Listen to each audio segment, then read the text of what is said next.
और शहरों में कदम दर कदम केवल यात्रा नहीं चल रही है, बल्कि हम एक महायज्ञ का संकल्प लेकर आगे बढ़ रहे हैं।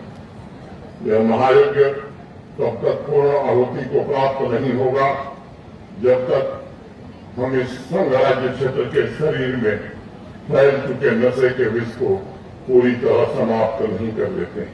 यह है कि हमारे पड़ोसी मुल्क के द्वारा एक गहरी साजिश के तहत और वही स्रोत धीरे धीरे अब हमें विषाक्त करता जा रहा है। हमारे समाज और संस्कृति ने हमेशा इस बात पर बल दिया है कि नशे की लत एक नैतिक कमजोरी भी।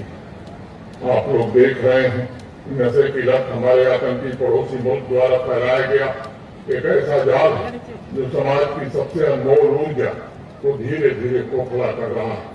सीमा पार से ड्रग स्मगलिंग एक तरफ से युवाओं का भविष्य पूरी तरह बर्बाद कर रही है, वहीं दूसरी तरफ उसी से आतंकवाद की फंडिंग भी हो रही है। एक तरफ जहां नार्को टेरर नेटवर्क से लड़ रहे हैं, वहीं दूसरी तरफ जो सबसे प्रोडक्टिव ऊर्जा वहां हमारे साथी हैं, वो स्वास्थ्य समस्याओं से जूझ रहे हैं। हेल्थ डिपार्टमेंट का एक आंकड़ा है कि ड्रग यदि यह पीड़ा केवल एक व्यक्ति तक सीमित नहीं है, ये परिवार को तोड़ देती है। और इसलिए अगले 100 दिन तक नशा मुक्त जम्मू कश्मीर अभियान के अंतर्गत एक पूरे समाज को एक साथ जोड़ करके, पूरी सरकार को एक साथ लेकर के इस नशे के जाल को हमें तोड़ना ही होगा। इसके लिए हमने अपने अप्रोच को भी बदलना हो। कई बार लोग कहते हैं कि साहब ये मेरी समस्या नहीं है। मैं मानता हूं कि ये वही सोच है जो इस समस्या को बढ़ाने में मदद करती है। नशे के कारोबारी और तस्कर इसी का लाभ भी उठाते हैं।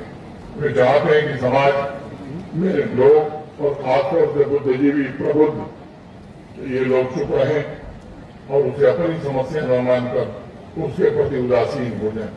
लेकिन इस बात को याद रखने की जरूरत है कि एक नशा मुक्त समाज उन्हीं लोगों के प्रयास से बनता है जो इससे प्रभावित न होने के बावजूद इसके खिलाफ मजबूती से खड़े होते हैं।